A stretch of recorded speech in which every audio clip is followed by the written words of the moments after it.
The Suburra district of Rome changes after nightfall, and the people within it change even more. Behind the filthy alleyways hide networks of crime, desire, secret gambling dens, and political conspiracies. One night, as a Roman senator walked through the area, he suddenly saw someone who froze him in place. A woman in cheap makeup, wrapped in an ordinary cloak. A face he could never mistake. This was no common woman. She was Valeria Messalina, Empress of Rome, wife of Emperor Claudius. The woman Rome believed to be a symbol of purity was appearing in the darkest corners of the city, places no ruler, soldier, or scholar should ever be seen. From that night began a story that would become one of the darkest chapters in Roman history. 1.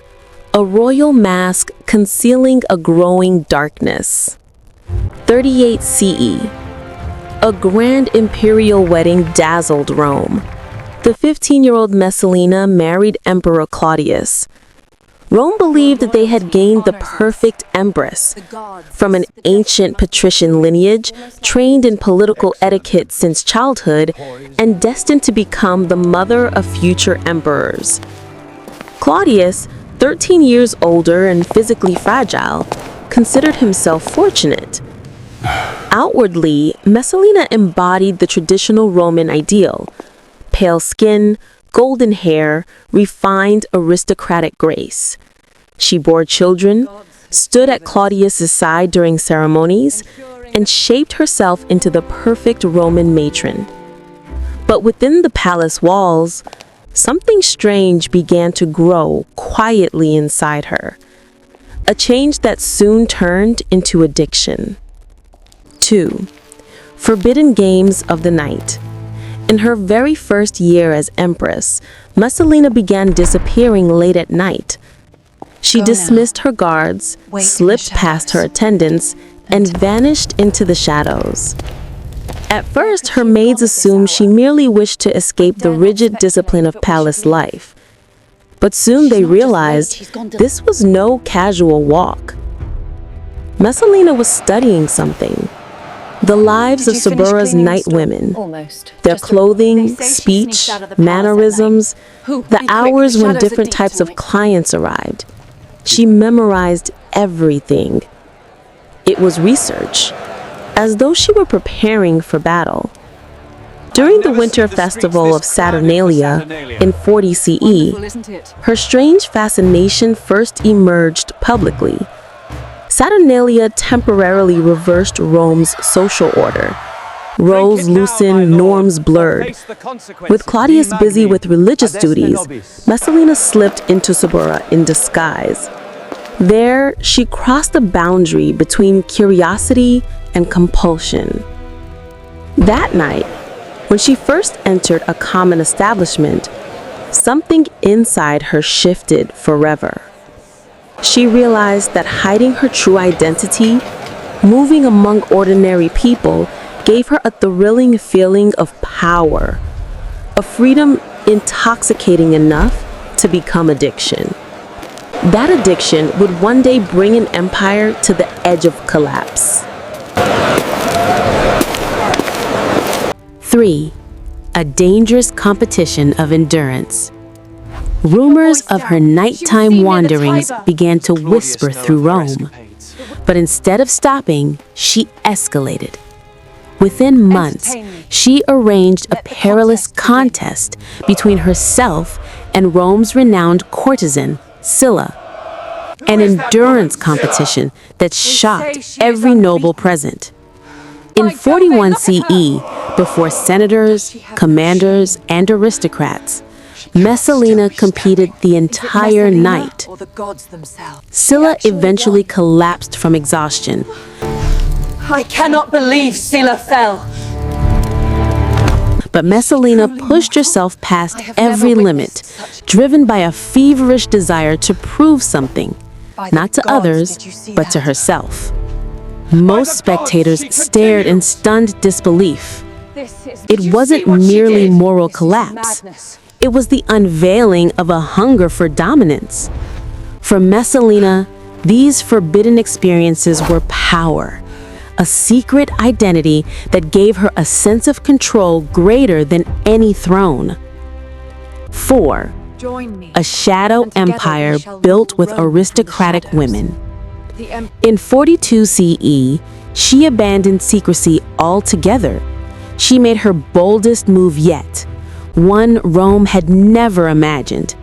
Messalina established a hidden elite club that secretly operated as the most unusual intelligence network in Roman history.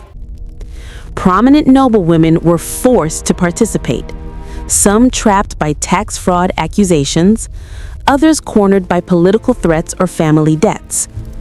Senators, generals, and wealthy merchants attended thinking they were joining lavish banquets. But the conversations they whispered, their personal weaknesses, their political opinions, everything was quietly recorded. Messalina wasn't seeking pleasure. She was collecting power. Information became her weapon. With it, she altered Senate decisions, manipulated military promotions, and influenced trade agreements. Rome's administration gradually began operating under her invisible hand. Messalina had become the Empress of Secrets. 5. A theater of humiliation behind religious masks. By 44 CE, her desires expanded beyond secrecy. She began hosting massive festivals, events she claimed were sacred rituals, but in reality served as psychological stages of domination. Senators were obligated to attend, so were their wives and even their children. The gatherings began with solemn rituals. Then slowly, the atmosphere shifted into behaviors no Roman moral code could accept. No one dared oppose her. To protest meant revealing their own involvement and destroying their family's honor forever. Messalina understood that humans obey weapons out of fear, but obey shame out of helplessness. Rome's dignitaries became prisoners of memories they could never speak aloud. Foreign diplomats began noticing the strange behavior of Roman officials, their hesitations, their anxieties, their sudden submissiveness.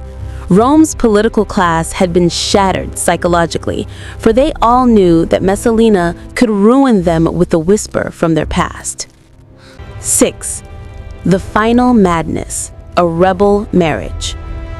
48 CE. Claudius was away from Rome. Messalina seized the moment.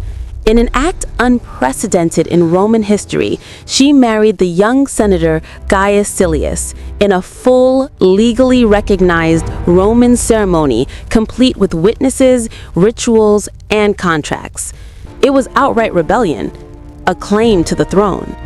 Messalina began calling herself the new Empress, not Claudius's wife, but Silius's. She held dazzling celebrations, planned a new rule, and behaved as though the transfer of power was inevitable. Silius, initially enthralled, slowly realized he was trapped. There was no escape from the woman who had shattered Rome's moral backbone, and Rome itself felt the tremor. The empire stood on the brink of civil war.